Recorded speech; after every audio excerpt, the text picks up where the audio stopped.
शालू अपनी बेटी कृतिका से बहुत परेशान थी। कृतिका बहुत ही आलसी लड़की थी और जो बिल्कुल भी काम करना पसंद नहीं करती थी। वो जब देखो तब बस सोती रहती थी और कुछ भी काम करना उसको पसंद नहीं था। तभी शालू ने एक बाल्टी पानी भरा और कृतिका के ऊपर डाल दिया और कृतिका बहुत गुस्से में उठी और वह अपनी माँ पर गुस्सा करने लगी।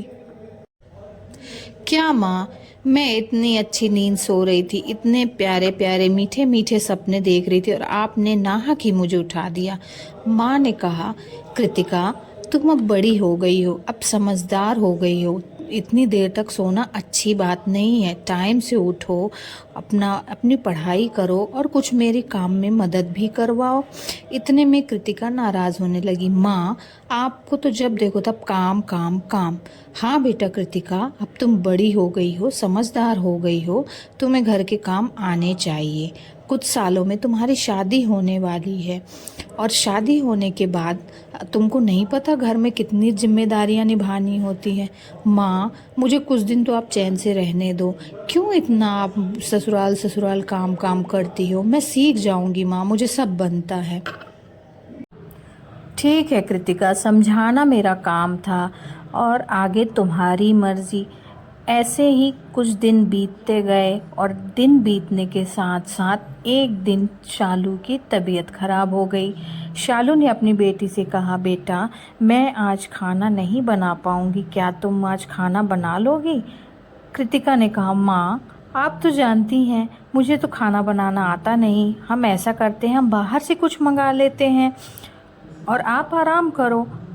शालू ने कहा, नहीं, मैं बाहर का खाना नहीं खा सकती, मेरी पहले ही तबीयत खराब है। बाहर का खाना खाऊंगी तो मेरी तबीयत और ख़राब हो जाएगी। ठीक है माँ, मैं आपके लिए दाल और रोटी बना देती हूँ।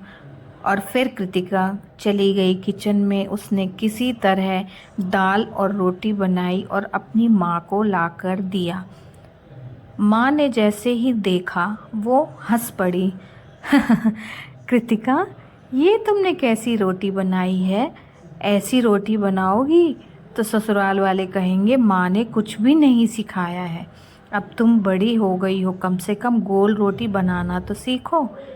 ऐसे ही कुछ दिनों के बाद कृतिका को देखने के लिए लड़के वाले आए। कृतिका की होने वाली सास कृतिका की खूबसूरती से बहुत खुश थी।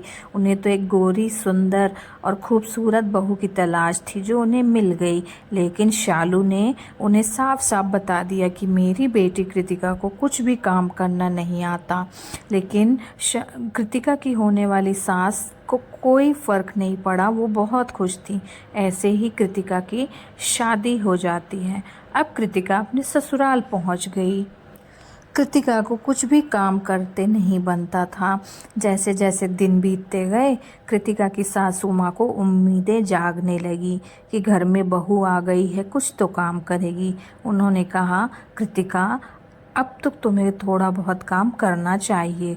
कृतिका ने कहा, मम्मी जी आपको तो पता है मुझे कुछ भी काम करना नहीं आता है। सासू माँ ने कहा, काम करना नहीं आता है तो अब तुम्हें काम करना सीखना चाहिए।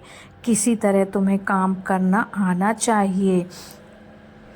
अब सासू माँ ने ठान लिया कि मैं कृतिका को काम करना सिखा के रहूँगी और उन्होंने धीरे धीरे कृतिका को काम करना सिखाना शुरू किया।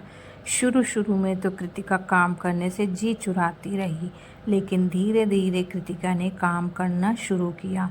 अब वह किचन में जाकर खाना बनाने लगी थी और अपनी सासू माँ से पूछ पूछ कर और उनकी बातें समझकर खाना बनाना उसने शुरू कर दिया था।